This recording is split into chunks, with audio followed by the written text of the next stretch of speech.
제가 운영을 한 지 꽤 됐잖아요. 5년 차가 보니까 되게 다양한 숙소도 여러 지역에서 오픈을 해봤고 저는 지금까지 정말 단 한 번도 문제가 된 적이 한 번도 없어요. 근데 왜 그럴까요? 안녕하세요 여러분. 저는 현재 공간대여 사업 5년 차 공간대여 관련한 정보들을 알려드리고 있는 찬인슬이라고 합니다. 제가 최근에 소통방을 열었어요. 공간대여 이 사업에 관심이 있는데 에어비앤비랑 단기 임대는 너무 해보고 싶지만 이런 질문을 할 곳이 없어서 저한테 뭐 인스타그램이나 유튜브 같은 채널로 질문들이 되게 많이 오는데 그런 분들의 답답함을 해소를 시켜드리고자 최근에 단톡방을 열었어요. 그 단톡방에서 궁금하신 질문들을 받고 이제 제가 답변해드리면서 도움을 드리고 있는데요. 많은 분들이 되게 자주 묻는 질문 10가지를 갖고 왔어요. 지금 이 영상이 사실 그냥 뭐랄까 라이브 같은 느낌이 들 거예요. 어차피 뭐 제가 연기자도 아니고 대본을 보면서 말씀드릴 필요도 없고 오히려 이런 현업에 관련한 이야기를 좀 더 가감없이 말씀을 드리는 게 오히려 더 도움이 될 거라는 생각이 들어서 질문들만 정리를 해왔거든요. 그래서 이 영상을 보시면 에어비앤비 그리고 단기 임대를 내가 해보고 싶었지만 아직은 도전할 엄두가 안 났다든지 해보고 싶은데 이 부분에 대해서는 도무지 답이 뭔지 알 수가 없다라고 하셨던 분들한테는 무조건 도움이 될 영상일 테니까 꼭 시간 내셔서 끝까지 봐주시면 좋을 것 같아요. 외국인들 소음이랑 쓰레기 때문에 옆집에서 신고 들어오면 사업 접어야 하는 거 아닌가요?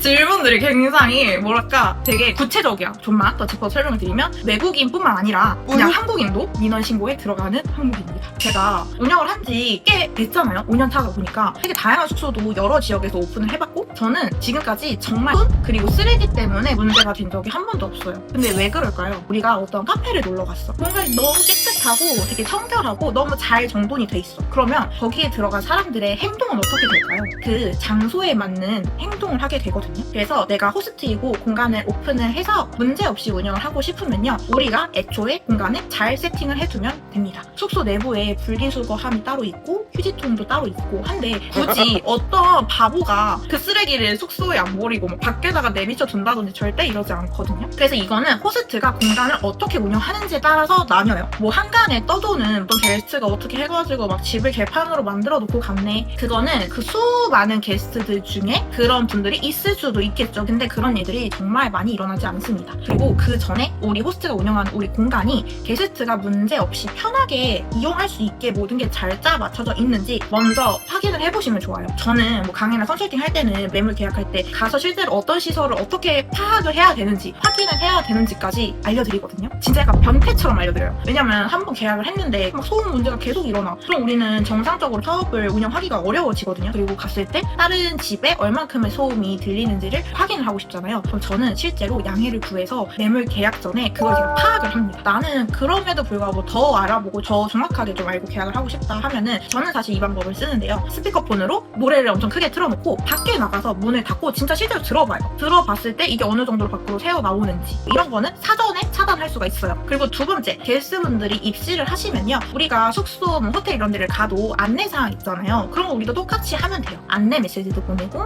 벽에도 붙여놓고 하면은 이런 문제들은 전혀 일어나지 않습니다. 내가 공간을 어떻게 운영하는지에 따라서 게스트분들의 행동도 바뀐다. 그래서 사업 접어야 하지 않아요. 그리고 두 번째, 실거주 안 하고 10개나 운영하는 건 사실상 불법 아닌가요? 단속 걸리면 벌금이 얼마인가요? 작년 11월부터 에어비앤비 플랫폼에서 불법으로 운영하고 있는 숙소를 삭제 조치를 하겠다는 공문이 떨어졌고 불법 에어비앤비들이 다 삭제가 되고 있어요. 지금은 제가 보니까 한 90% 정도는 이미 다 삭제가 된 상태거든요. 사실 이게 에어비앤비 쪽은 유난히 아직 보이지 않는 좀 암흑에 있었어요. 그래서 저같이 실제로 뭐 합법으로 운영하고 하는 분들은 좀 억울하기는 하죠. 우리는 똑같이 법 다 맞춰서 합당하게 하고 있는데 그렇지 않은 숙소가 되게 많았어요. 어느 정도냐면 서울 에어비앤비 기준으로 10개 중에 9개가 불법 에어비앤비였습니다. 관심 있으신 분들이면 아마 뉴스에서 보신 적도 있을 거예요. 그것만 보고 겁을 먹으신 분들도 많을 거예요. 근데 절대로 겁을 먹으실 필요가 없다. 어차피 우리는 합법으로, 합법이란 말이 생긴 것도 좀 웃기긴 해요. 얼마나 불법이 많았으면. 그래서 다 보면은 일단 현 시점 기준으로 에어비앤비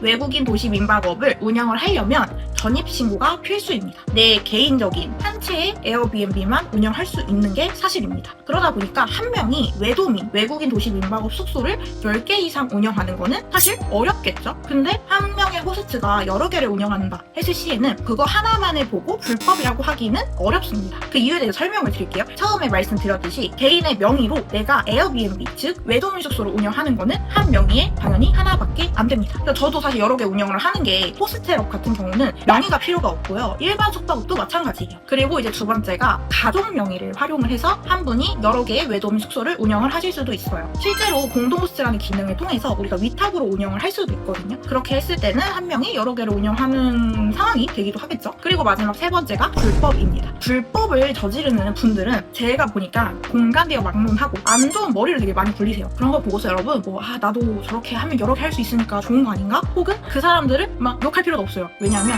결국에 그냥 진실이 승리하고요. 진짜만 남아요. 여러분이 제 영상을 지금 보게 된 것처럼 정확한 정보를 주는 사람들의 얘기를 듣고 그대로 그냥 나만의 정도의 길을 가면은 됩니다. 그래서 10개 운영한다고 불법인 건 아니다. 근데 전입신고를 안 하고 외도민 숙소를 운영한다? 이거는 가능하지 않습니다. 플러스 단속 걸리면 벌금이 얼마인가요? 이거는 사실 당연히 궁금할 수는 있는데 이 사업뿐만 아니라 모든 불법적으로 생기는 일에 대한 벌금은요 공간 대여도 마찬가지입니다. 어떤 식으로 어떻게 운영했고 얼마큼의 돈을 벌어들였고 그런 게 다 누적이 되고 그게 다 참고가 되거든요. 그래서 이거를 뭐 벌금을 사실 제가 말씀드릴 수는 없고요. 당연히 불법을 저지르면 단속 들어가고 당연히 벌금 내고 벌금보다 더 심한 일을 본인이 받아들여야겠죠.